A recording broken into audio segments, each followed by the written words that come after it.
पूरा दिन हिमाचल प्रदेश में क्या कुछ खास रहा है, सभी बड़ी लेटेस्ट अपडेट के साथ हम जुड़ चुके हैं और आज की सबसे बड़ी जो खबर है वो आपको बताते हैं। जो 7 दिन से टैक्सी चालक अभी भी जो है वो नहीं मिल पाया है। आज भी जो है वो गोताखोरों ने काफी डुबकियां लगाई, लेकिन जो शव है वो अभी भी बरामद नहीं किया गया है। हालांकि जो आरोपी है वो पुलिस की गिरफ्त में है, उनको जो है वो 10 दिन की पुलिस रिमांड भी मिल गई है। लेकिन आज पुलिस को जिससे जो है वो उस टैक्सी चालक को मारा गया था, वो जो कपड़े हैं वो मिल गए हैं। आपको पूरी खबर बताएंगे। इसके अलावा हिमाचल प्रदेश की आज एक और बड़ी खबर है। हिमाचल के 7 शहरों की जो हवा है उसमें जहर है, वो खबर आपको बताएंगे। और स्कूलों को लेकर एक बहुत महत्वपूर्ण अपडेट हमारे पास है। स्कूलों में जो अब किचन गार्डन है वो बेहद जरूरी है, कंपलसरी है, आपको वो भी बताएंगे। प्रदेश में जो बेरोजगार युवा है वो काफी लंबे समय से राह ताक रहे हैं कि कब जो है वो रिजल्ट निकलेगा। तो आज हमारे पास एक बहुत महत्वपूर्ण अपडेट जो है वो रिजल्ट को लेकर के भी है, वो भी आपको बताएंगे। जो बैच वाइज का रिजल्ट है वो कब निकलेगा वो भी आपको बताएंगे। इसके अलावा एक जगह बादल फटा है। प्रदेश में जो है वो मौसम आगामी समय में भी खराब रहने वाला है। हालांकि जो मानसून है, जिस तरीके से मानसून की पहली बारिश हुई उसके बाद से लग रहा था कि जो ऐसे स्थान है जहां पर बहुत अधिक गर्मी, जैसे नालागढ़ है, बद्दी है, ऊना है, वहां पर भी बारिश होगी और मानसून लगातार जो है आगे वर्षा होती रहेगी, लेकिन नहीं हो पाई है। तो मानसून कहीं ना कहीं जो है वो कमजोर नजर आया है। आपको बताएंगे अगले जो 48 घंटे हैं उसमें जो है वो मौसम खराब रहने का पूर्वानुमान है। तो शुरुआत करते हैं बड़ी खबर के साथ। 7 दिन बाद भी प्रदेश में जो टैक्सी चालक है जिसका मर्डर हुआ है, और टैक्सी चालक आप देखिए जो 2 पंजाब के कह सकते हैं टूरिस्ट थे, वो यहां से ले जाते हैं शिमला से टैक्सी बुक करवा करके मनाली। 24 जून की घटना है और 25 तारीख को वापसी आ रहे थे। वापसी आते वक्त बिलासपुर के आसपास जो है वो घाघस में उन्होंने मर्डर किया। और आज गोताखोरों ने किरतपुर में जो है वो नहर में शव की तलाश की। इसके अलावा जो दोनों आरोपी है उनको 10 दिन की पुलिस रिमांड मिली है और 25 जून को हत्या इन्होंने उसी दिन कर दी थी, गमछे से जो है वो हत्या की है। और आरोपी देखिए बहुत महत्वपूर्ण है, जो आरोपी है 2 लड़के हैं, कोई बुजुर्ग नहीं है, कोई ऐसा नहीं है 40 साल का व्यक्ति है, एक 20 साल का लड़का है, एक 27 साल का लड़का है। दोनों जो है वो लुधियाना के रहने वाले हैं, गांव का नाम है गुरम, वहां के रहने वाले हैं। आज पुलिस को इनसे क्या बरामद हुआ है, आज लुधियाना से बरामद जिससे जो है वो जिस गमछे से जिस कपड़े से मारा गया था टैक्सी चालक को, वो खून से सने कपड़े आज पुलिस ने ले लिए हैं, अपने पास कब्जे में ले लिए हैं। और जो गाड़ी है वो भी जो है वो जब्त कर ली है। इसके अलावा पुलिस जो है वो जांच के लिए लुधियाना भी चली गई है और बीबीएमबी से भी जो है वो गोताखोर बुलाए गए हैं। तो ये एक महत्वपूर्ण अपडेट है कि जिस चालक की हत्या की गई उसका शव अभी तक नहीं मिला है। जो किरतपुर जो नहर है वहां पर लगातार गोताखोर जो है वो डुबकियां लगा रहे हैं और पुलिस वहां पर है, परिजन वहां पर है। किसी न किसी तरीके से आज एक खबर ये भी आई थी कि रोपड़ के आसपास एक डेड बॉडी मिली है, लेकिन बाद में पता चला कि वो डेड बॉडी किसी और की है। लेकिन आज जिससे गला घोंटा गया था उस टैक्सी चालक का, वो जो कह सकते कपड़े हैं वो मिल गए हैं। और जो पिछले कल है वो पत्थर मिले थे और पत्थर को जो है फॉरेंसिक लैब भेजा गया है। और अब बहुत सारे इसमें खुलासे होंगे। 10 दिन की पुलिस रिमांड है, तो स्वाभाविक है पुलिस और भी इनसे कुछ जो है पूछेगी। तो ये चौंकाने वाली खबर है। मध्य प्रदेश में जो है वो क्राइम रेट लगातार बढ़ रहा है और ये सोचने वाली बात भी है। इसके अलावा बात करें दूसरी खबर को लेकर के, और दूसरी खबर ये भी बहुत महत्वपूर्ण खबर है। हिमाचल के 7 शहरों की जो हवा है उसमें जहर है, यानी जो हवा है वो दुशीली है।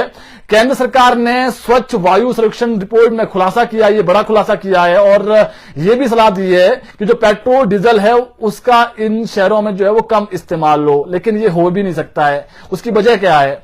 देखिए गाड़ियां जो है वो चलती है और इसके अलावा जो है बसें भी चल रही है, तो पेट्रोल डीजल तो जो है वहां लग रहा है। लेकिन जो ये स्वच्छ सर्वे हुआ है, सर्वेक्षण सर्वे केंद्र सरकार का, उसमें ये जो है वो खुलासा हुआ है। और देश के 131 शहरों में हिमाचल के 7 शहर है। नाम बता देते हैं कौन कौन से शहर है जिनकी हवाएं दुशीली हो गई है, जहर आप कह सकते हैं, हवा में जहर जिसको आप कहते हैं। बद्दी, पोंटा, सुंदरनगर, नालागढ़ और इसके अलावा परमाणु, डमटाल, कालाम, इन शहरों की जो हवा है उसमें जो है वो जहर है, कह सकते हैं दुशीली हवाएं हैं, इससे रोग हो सकते हैं बहुत प्रकार के। और इन शहरों की जो कह सकते हैं पॉपुलेशन है लगभग जो है वो 2 से 3 लाख के आसपास है। तो ये केंद्र सरकार ने जो सर्वे किया था, स्वच्छ वायु सर्वेक्षण रिपोर्ट, आज ही ये निकला है और ये एक्सक्लूसिव खबर हिमाचल दस्तक के पास है। और इसमें आप देखिए जो हमने शहर बताए आपको, इनकी हवाओं में जहर है। और जो स्कूली छात्र है उनको जागरूक करने के जो है वो आदेश दिए कि उनको आप जागरूक करें बच्चों को। इसके अलावा जो औद्योगिक कंपनियां हैं उनको पॉल्यूशन कंट्रोल डिवाइस लगाने के भी जो है वो कहा गया है कि आप लगाएं पॉल्यूशन कंट्रोल डिवाइस, ताकि जो इंडस्ट्री से निकलने वाले जो दूषित धुआं है उस पर कंट्रोल किया जा सके। और केंद्र सरकार ने इसको लेकर जो है वो गाइडलाइन भी जारी की है, क्योंकि ये जो शहर है, जैसे आप बद्दी को ले लीजिए, इसके अलावा आप नालागढ़ को ले लीजिए और डमटाल को, परवाणु को ले लीजिए, यहां पर जो है वो बहुत सारी औद्योगिक क्षेत्र हैं, तो स्वाभाविक है यहाँ की जो हवा है वो दूषित है। तो इस पर जो है वो पूरे देश की बात करें तो 131 में से 7 शहर हिमाचल प्रदेश के चिंता का विषय है। इसके अलावा बात करें अन्य खबरों को लेकर के, तो एक और खबर है स्कूलों को लेकर के। हिमाचल प्रदेश में जितने भी सरकारी स्कूल हैं वहां पर अब क्या है कि कंपलसरी कर दिया गया है किचन गार्डन। अब किचन गार्डन क्या है, केंद्र सरकार ने जितने भी देश के अंदर राज्य है वहां पर जो सरकारी स्कूल हैं, जो बच्चों को दिन को मिड डे मील बनता है, अब जो स्कूल है उसमें कैंपस बहुत बड़ा होता है स्कूल का, तो एक जगह जो है वो किचन गार्डन बनाने के जो है वो आदेश दिए थे कि आप बनाए पूरे देश के अंदर। तो अब जो राज्य सरकार है, अब जो शिक्षा विभाग लगातार ऑर्डर जारी कर रहा है, तो इसमें जो हरी साग है, सब्जियां हैं, फल उगाने के आदेश जो है वो जारी कर दिए गए हैं। और जो स्कूल में सब्जियां बनेगी मिड डे मील में, उसमें इसको इस्तेमाल कर सकते हैं। और केंद्र सरकार के आदेशों पर जो शिक्षा विभाग है वो सतर्क है और उन्होंने भी ऑर्डर जारी कर दिए आगे। फिलहाल अभी 3000 स्कूलों में जो है वो किचन गार्डन है। तो ये एक और महत्वपूर्ण अपडेट है कि जहां स्कूलों में किचन गार्डन नहीं बनाए गए हैं तो वहां पर भी जल्द बनाए जाएं।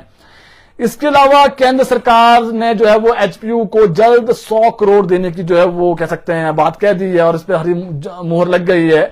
शिक्षा विभाग के प्रपोजल के बाद अब जो केंद्र सरकार है वो पीएम ऊषा के तहत जो एचपीयू विश्वविद्यालय हिमाचल प्रदेश का उसको 100 करोड़ देने जा रहा है। इसका जो प्रयोग है वो बीबी में विश्वविद्यालय में आर्टिफिशियल इंटेलिजेंस में जो है वो ये प्रयोग होगा। इसका जो पैसा है 3 फेज में जो है वो 100 करोड़ रुपए आना है। और एक जो बहुत महत्वपूर्ण इसमें अपडेट है, जो घनाटी में कैंपस बन रहा है एचपीयू का नया कैंपस, उस पर भी इसका जो पैसा है वो खर्च होगा। और जो विश्वविद्यालय है वहां पर जो मल्टी फैकल्टी है उसको भी कहीं ना कहीं तैयार करने की कोशिश की जाएगी। और जो अब डिग्रियां, क्योंकि एचपीयू में पहले डिग्रियां कब थी, अब डिग्रियों को भी जो है वहां पर बढ़ाया गया है। तो जो डबल डिग्रियां हैं, मल्टी डिग्रियां हैं, जो नई शिक्षा नीति के तहत इसी साल से जो है फोकस होगा, तो उस पर भी कहीं ना कहीं जो है वो पैसा खर्च किया जाएगा। तो 100 करोड़ रुपए जो है वो बहुत जल्दी एचपीयू को मिलने वाला है। ये बहुत अच्छी खबर है, क्योंकि एचपीयू हिमाचल प्रदेश का, देखिए 2 विश्वविद्यालय हिमाचल प्रदेश में है, हालांकि अधिकतर जो लोड है वो एचपीयू पर ही है। तो इसके लिए जो 100 करोड़ है वो केंद्र सरकार से आने वाला है। तो ये एक और महत्वपूर्ण अपडेट था जी। इसके अलावा शिक्षा विभाग की एक और खबर हमारे पास है। उच्च शिक्षा विभाग ने शैक्षणिक सत्र 2023 और 24 के लिए जो बोर्ड परीक्षाओं के रिजल्ट के आधार पर जो मेधा प्रोत्साहन योजना है उसकी मेरिट लिस्ट तैयार कर ली है। बहुत महत्वपूर्ण, जिन बच्चों ने टॉप किया है उनकी जो मेरिट लिस्ट है वो तैयार कर ली गई है। इस दौरान 185 जो बच्चे हैं उनका चयन हुआ है। 12वीं के साइंस के 120, आर्ट्स के 45 हैं और कॉमर्स के जो है वो 22 विद्यार्थी हैं। और जो विभाग की वेबसाइट है और उस पर जो है वो इनका नाम डाल दिए गए हैं, जो छात्रों की सूची है वो डाल दी गई है। और शिक्षा विभाग ने 23 जून को जो है वो प्रोत्साहन योजना के लिए जो पात्र विद्यार्थी है उनके आवेदन मांगे थे। और जब आवेदन आ गए हैं उसके बाद अब देखिए जो बच्चे हैं, अब इनके लिए जो चाहे वो नीट की परीक्षा हो, जो उच्च स्तरीय जो शैक्षणिक संस्थान है वहां पर जो कोचिंग है वो उनको दिलाई जाएगी। और इसके अलावा ये जो विद्यार्थी है ये IIT, जेईई और एनडीए आदि जो प्रतियोगिताएं हैं उसमें ये कोचिंग ले सकते हैं। यानी जो नामी कह सकते हैं आप कोचिंग सेंटर से वहां से ये प्रशिक्षण ले सकेंगे। और इसके लिए जो राज्य सरकार ने जो बजट रखा है उस हिसाब से लगभग, देखिए ये सबसे महत्वपूर्ण इसमें एक और चीज है, जिन बच्चों की आय 2.5 लाख से कम है, परिवार की जो आय है 2.5 लाख से कम है, उनको ये स्कॉलरशिप मिलेगी। और इसमें जो बच्चे हैं वो आगे जाकर के चाहे वो एनडीए ऑफिसर बने या फिर जो बच्चा करना चाहता है उसके लिए कोचिंग ले सकता है। तो इसमें ये जो बच्चे हैं चयनित हो गए हैं, जिसका नाम है वो देख सकते हैं, जो ऑफिशियल वेबसाइट है उस पर नाम जो है वो चढ़ा दिया गया है जी, जिन बच्चों ने आवेदन किया था, जिन भी स्कूलों ने, जो सरकारी स्कूल प्रदेश में है। इसके अलावा एक बड़ी खबर हमारे पास और है जो भर्तियों को लेकर के हैं। देखिए टीजीटी, जेबीटी जितने भी बैच वाइज के काफी लंबे समय से अलग अलग कमेंट आ रहे हैं कि सर कब ये रिजल्ट आएगा, तो आपको बता दें फिलहाल आचार संहिता प्रदेश में लगी हुई है। आचार संहिता के बाद ही रिजल्ट आना है। ये मान के चलिए कि 13 जुलाई के बाद रिजल्ट आएगा जेबीटी और टीजीटी का। और ये दोनों जो रिजल्ट है वो तैयार है। जेबीटी रिजल्ट बिल्कुल तैयार है, ये बनकर तैयार है। इस पर इसको जो है वो जो स्टेशन मिलने हैं, कहां किसकी जो है पोस्टिंग होनी है ये होना है। तो आप ये मान के चलिए 13 जुलाई के बाद कभी भी हो सकता है, ठीक है। इसके अलावा JOA 817 इसकी जो डेडलाइन है, जो सरकार की तरफ से डेडलाइन दी गई थी कि आप इससे पहले रिजल्ट निकालिए, वो था 15 जुलाई। तो ये मान के चलिए कि इनका रिजल्ट 15 जुलाई से पहले आने की संभावना है। 13 तारीख तक आचार संहिता है। हालांकि इसमें आचार संहिता को लेना देना नहीं है, क्योंकि सीएम सुक्खू पहले भी ये कह चुके थे कि ये जो है वो पहले हो गया था, जब पिछला जो लोकसभा चुनाव हुए थे उससे पहले ये जो फैसला है कैबिनेट में हो गया था। जो ये गगन भारद्वाज कमेंट कर रहे हैं सब जियो IT 817, तो डेडलाइन इसकी हमने बता दिया है 15 जुलाई है, सरकार ने बोला 15 जुलाई से पहले रिजल्ट निकालिए। तो ये मान के चलिए कि इसी माह रिजल्ट आने वाला है और जो डेडलाइन है वो 15 जुलाई है। अब देखना पड़ेगा 15 जुलाई तक रिजल्ट आता है नहीं आता है, लेकिन ये तय है कि जुलाई माह में इसका रिजल्ट आने की संभावनाएं हैं। और एक बहुत महत्वपूर्ण अपडेट है, पिछली जब कैबिनेट बैठक हुई थी उसमें क्या हुआ था कि जो ऐसे 20-21 पोस्ट कोड ऐसे थे जिन पर FIR नहीं हुई है, उसको लेकर के भी सरकार ने जो राज्य चयन आयोग है उसको लिख दिया है कि जितना जल्दी आप हो सके रिजल्ट तैयार करिए। जिन पर FIR नहीं है उन पोस्ट कोड के जिनके एग्जाम भी हो गए हैं, अब आपने फाइनल रिजल्ट तैयार करना है, डॉक्यूमेंटेशन करनी है, जो भी करना है आप करिए, लेकिन आप रिजल्ट अब निकाल सकते हैं। पहले ऐसा था कि रिजल्ट ना निकाले जाए क्योंकि कुछ तो जो है वो ऐसे थे जो जिन पर FIR हुई थी पोस्ट कोड पर, वो अभी भी। इसमें एक और महत्वपूर्ण अपडेट, जिन पर FIR हुई है उनको अभी इंतजार करना पड़ेगा। इसमें पोस्ट कोड 980 भी है, ड्राइंग मास्टर वाला, इंतजार करना पड़ेगा। और काफी और भी पोस्ट कोड है अलग अलग, जिन पर FIR है उनका रिजल्ट देरी से आएगा, इंतजार करना पड़ेगा। जो 20 पोस्ट कोड हमने बताया 20-21 पोस्ट कोड है उनके रिजल्ट जो है 15 जुलाई के बाद चरणबद्ध तरीके से आएंगे। तो ये एक और अपडेट हो गया जी। टीजीटी जेबीटी का रिजल्ट हमने बता दिया है। और एक और महत्वपूर्ण अपडेट हमारे पास है ड्राइंग मास्टर की। देखिए ये जो अभी होना है, एक तो पीछे जो कमीशन हुआ है 980 वाला, उसमें तो जो है FIR हुई है, उसके चलते रिजल्ट आएगा जब भी आएगा, जब वो क्लियरेंस मिल जाएगी। उसमें जो अभी FIR हुई है किसी व्यक्ति पर जो उस दिन बैठा था या कोई आगे से आगे था तो उनका तो रिजल्ट जो है वो अभी थोड़ा समय लगेगा, लेकिन आगामी समय में जो ड्राइंग मास्टर की भर्तियां होनी है उस पर खतरा मंडरा रहा है।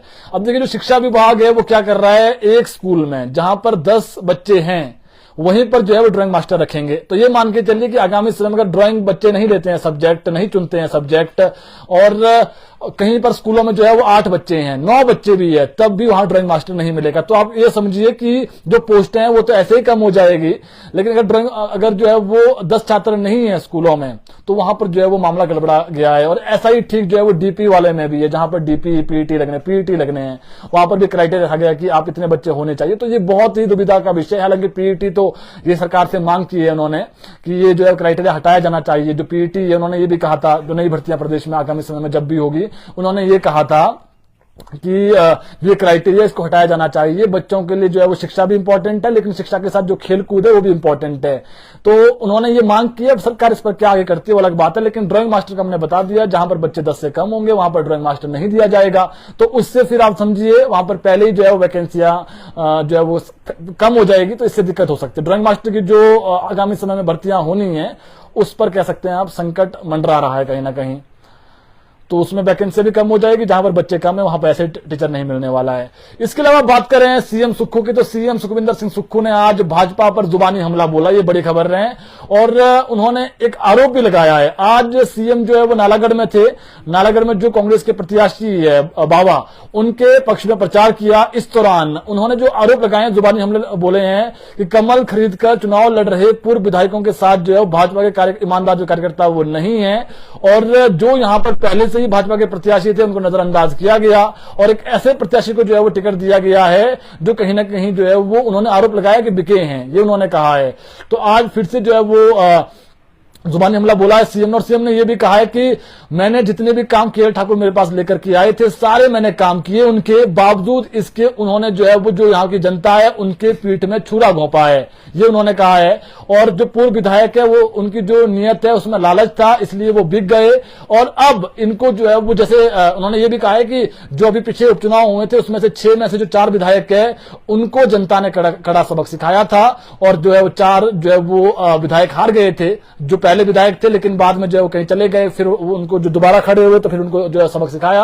तो सीएम ने आज फिर एक बड़ी बात कही है कि अभी जो 3 उपचुनाव होने हैं इसमें दावा किया है सीएम ने कि हम जो है वो तीनों उपचुनाव जीतेंगे और इनको जनता सबक सिखाएगी, ये उन्होंने कहा है। तो नालागढ़ में थे सीएम आज।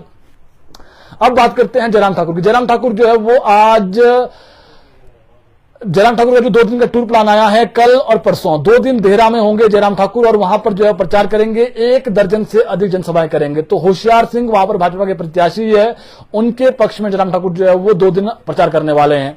इसके अलावा बात करें कंगना रनौत की। कंगना रनौत ने आज राहुल गांधी पर जुबानी हमला बोला है, और राहुल गांधी पर क्या जुबानी हमला बोला है वो बता देते हैं आपको। राहुल गांधी का अभिभाषण स्टैंड अप कॉमेडी, उन्होंने करार दिया, जो उन्होंने मीडिया से बातचीत की, उन्होंने ये भी कहा है कि शिवजी ने जो हाथ उठाया वो शिवजी वाला हाथ कांग्रेस के साथ है और ओम बिरला झुके नहीं, पीएम के लिए झुके हाथ मिलाते वक्त। तो कुल मिला के देखें आज जो ये बयान दिया है अंदर राहुल गांधी ने अभिभाषण में अपने संसद के अंदर, तो उस पर उन्होंने उसको जो है स्टैंड अप कॉमेडी करार दिया। और दूसरा उन्होंने ये कहा है कि भगवान की जो है वो हम पूजा करते हैं, लेकिन जो भगवान के वहां पर चित्र लाए गए थे उसको उछाले गए और अब जो है वो राहुल गांधी हिंदू धर्म के लोगों से माफी मांगे हैं। तो ये उन्होंने जुबानी हमला बोला है। कुल मिला के देखें फिलहाल कंगना रनौत जो है वो लगातार अभी मीडिया से भी रूबरू हो रही है, लेकिन अभी तक उन्होंने जो है वो अपना क्या जो है वो वहां पर मंडी के लिए उन्होंने रहने वाले, मध्य प्रदेश के लिए क्या करने वाले हैं उस पर अभी उन्होंने कुछ नहीं कहा है। लेकिन एक बड़ी बात उन्होंने जरूर कही है कि अंतर्राष्ट्रीय स्तर का जो है वो एक योगा जो सेंटर है वो कहीं ना कहीं जो है वो मंडी में खोला जाएगा, ये उन्होंने कहा है। इसके अलावा बात करें डीसीज को लेकर के, तो डीसी शिमला ने एक कड़े आदेश जारी किए हैं और ये जो आदेश हैं ये मॉनसून के चलते जो है वो जारी किए गए हैं। सूचना तंत्र को प्रभावी करने के लिए आदेश जारी किए गए हैं और ये कहा है कि जितने भी पटवारी है और जितने भी ऑफिसर्स हैं वो अपने स्टेशन से नदारद ना हो, ये तो ये उन्होंने कहा है। और अगर कोई नदारद रहता है तो उस पर स्ट्रिक्ट एक्शन लिया जाएगा। तो ये बहुत महत्वपूर्ण अपडेट है। जो पटवारी है और जो भी ऐसे ऑफिसर्स हैं जिनका बहुत महत्वपूर्ण योगदान रहता है जिला के अंदर, उन अफसरों को कहा है कि आपदा जो जिस प्रकार से पिछले साल आपदा आई थी इस बार आपदा ना आए और इस बार हम पहले से सतर्क रहें। उन्होंने कहा है कि 24/7 जनता के जो फोन कॉल्स है वो उठाने पड़ेंगे अधिकारियों को। दूसरा, जो नहीं उठाता अधिकारी कॉल, मेरा जो नंबर है वो उन्होंने कहा कि मैं सार्वजनिक करूंगा और मुझे भी जो है वो कॉल कर सकते हैं और जो फिर अधिकारियों की उन पर कड़ी कार्रवाई की जाएगी। इसके अलावा एक और खबर बताते हैं आपको। नाहन में आज सुबह सवेरे बादल फटा है और ये जो घटना है ये नाहन के भोज की घटना है। दाना गांव है, वहां पर बादल फटा और बादल फटने से जो वहां पर एक प्रसिद्ध मार सिद्ध मंदिर है वो क्षतिग्रस्त हो गया है। और गांव का जो हालांकि जो गांव है उसमें जो है वो ज्यादा नुकसान नहीं हुआ है, बादल बच गया।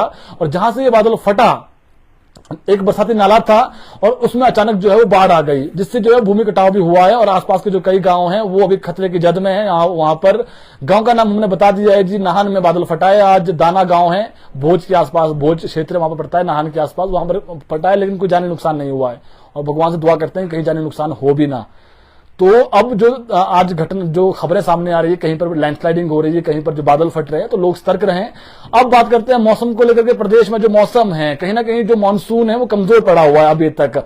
मानसून की जो पहली बारिश है ऑफिशियली वो 28 तारीख को हुई। 28 तारीख को बारिश होने के बाद जो लोग पूर्वानुमान लगा रहे थे कि बारिश जो है वो अन्य जिलों में भी हो जाए, शिमला में बारिश हुई और कुछ जैसे अर्की कुनिहार में बारिश हुई, इसके अलावा हमीरपुर में बारिश हुई, लेकिन जैसे ऊना है, कांगड़ा है, हमीरपुर, इसके अलावा बिलासपुर है और फिर जो बद्रीनारायण वाला क्षेत्रों में बारिश नहीं हुई है। तो कहीं ना कहीं अब जो मौसम विभाग का अगला पूर्वानुमान है 5 जुलाई तक मौसम खराब रहेगा और आज से मौसम खराब होने का पूर्वानुमान है। शिमला में भी आज बादल छाए रहे लेकिन वर्षा नहीं हुई है। अब किसान बागवान चाहते हैं कि बारिश हो, क्योंकि जो है वो कुछ ने सब्जियां उगाई है, किसी ने जो है वो एप्पल काफी बड़े स्तर पर हिमाचल प्रदेश में होता है, बागवानी वाला स्टेट है, 6000 करोड़ की आर्थिक है, तो लोग चाहते हैं बारिश हो लेकिन बारिश के साथ ओलावृष्टि ना हो। तो कल भी मौसम खराब है, परसों भी मौसम खराब है, तो अगले 48 घंटे जो है वो बारिश होने का पूर्वानुमान है। तो अब लोग चाह रहे हैं कि बारिश हो ही जाए लेकिन नुकसान ना हो। तो जो महत्वपूर्ण सूचनाएं थी आप तक हमने पहुंचा दी है, जो भी महत्वपूर्ण खबरें थी। आज सीएम सुक्खू आज नालागढ़ में थे और कल और परसों 2 दिन जो है वो देहरा में होंगे जयराम ठाकुर और वहां पर लगभग 10 दिन भर जो जनसभाएं करेंगे। और ये रिजल्ट को लेकर के जो काफी सवाल आ रहे हैं, रिजल्ट कब आएगा?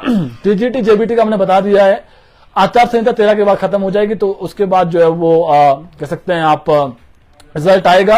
JOIT 817 का 15 जो है वो डेडलाइन है, तो अब देखना पड़ेगा तब तक निकाला जाता है। इसमें जो है वो कोई आप कह सकते हैं कि जो JOIT 817 वाला रिजल्ट है इसमें आचार संहिता का कोई कह सकते हैं आप वो नहीं है, क्योंकि ये पहले हो गया था मैटर और ये अभी जो है वो जो ऑफिस कह सकते जिस विभाग में है वहां जहां रिजल्ट तैयार होना है वहीं से रिजल्ट आना है जी, फाइनल रिजल्ट। इसका कोई लेना देना नहीं है। 15 डेडलाइन है, उससे पहले आ सकता है, संभावनाएं जो है। बाकी जो 20 पोस्ट कोड है जो एफआईआर वाला नहीं है, 15 जुलाई के बाद एक एक करके उनका रिजल्ट आना है। एनटीटी का अपडेट बता दिया जी, इंदु भारद्वाज जी कैबिनेट से हो गया था, उसके तुरंत बाद आचार संहिता लग गई है। इसमें हमने बता दिया कितने पोस्ट 6000 से अधिक जो है वो कह सकते हैं आप इसमें पोस्टें भरी जानी है। लेकिन इसमें प्रथम चरण में जो एनसीईटी की जो गाइडलाइन है 2 साल वाली, उसको फॉलो किया जाएगा। उसके बाद जब वो सारे लग जाएंगे, उसके बाद जो 1 वर्ष वाला डिप्लोमा धारक है उनसे अब सरकार कहा है कि उनको भी लिया जाएगा। अब किस आधार पर, क्या उनको ब्रिज कोर्स करवाया जाएगा, ये आने वाला समय बता पाएगा। फिलहाल एनटीटी को लेकर जो हमारे पास अपडेट है वो यही है कि इसमें जो 2 वर्ष वाले हैं उनको पहले लिया जा रहा है, और ये भर्ती जो है वो रेगुलर भर्ती तो नहीं हो रही है, आउटसोर्स के आधार पर ये भर्ती है। तो ये हमने पहले ही बता दिया है आपको। ओपीएस टू जिला परिषद एम्प्लॉय, सर ये अभी हुआ नहीं है। टीजीटी का बता दिया जी, जो जेबीटी टीजीटी का रिजल्ट आना है, ये आना है 13 जुलाई के बाद। कोई आपका सवाल है, कॉलेज प्रिंसिपल प्रमोशन कब होगी? अरुण चंदेर जी, इस पर कोई अभी आगे नहीं बढ़ा, सरकार बढ़ी है या फिर कह सकते हैं आप शिक्षा विभाग बढ़ा है, इसमें कोई नया अपडेट नहीं है। Sir please post code 980 drunk teachers का क्या निकला बारे में विजिलेंस कोर्ट में, इस पर कोई भी अभी जो है वो आगे, हमने पहले ही बता दिया है, जो पोस्ट कोड ये 980 वाला 15 जुलाई के बाद भी नहीं होने वाला, अभी तक की संभावनाएं हैं। 15 जुलाई के बाद भी वो पोस्ट कोड रिजल्ट निकलने हैं जो एफआईआर दिन भर नहीं है। तो एक बार आप मिल लें, सीएम से मिल लें या फिर आप शिक्षा मंत्री से मिल लें, इसका क्या हुआ है, क्योंकि इसमें कंडीशनल भर्ती जो है वो करने की बात सरकार ने कही थी। बाद में ये जो है वो ठंडे लिफाफे में, कह सकते हैं बंद लिफाफे में हो गया, ये फिर हुआ नहीं उसके बाद। धर्मेंद्र जी कमेंट कर रहे हैं। तो ये ड्रॉइंग टीचर वाला जी, इसमें अभी कोई नया अपडेट नहीं है, तो एक बार आप मिल लें। ये 15 जुलाई के बाद भी संभावनाएं कम है, क्योंकि इस पर एफआईआर हुई है। विजिलेंस जांच में ये है। तो जो महत्वपूर्ण सूचनाएं थी आप तक हमने पहुंचा दी है। शास्त्री बैच वाइज का अपडेट अभी नहीं है जी, इसमें कुछ नहीं हुआ है।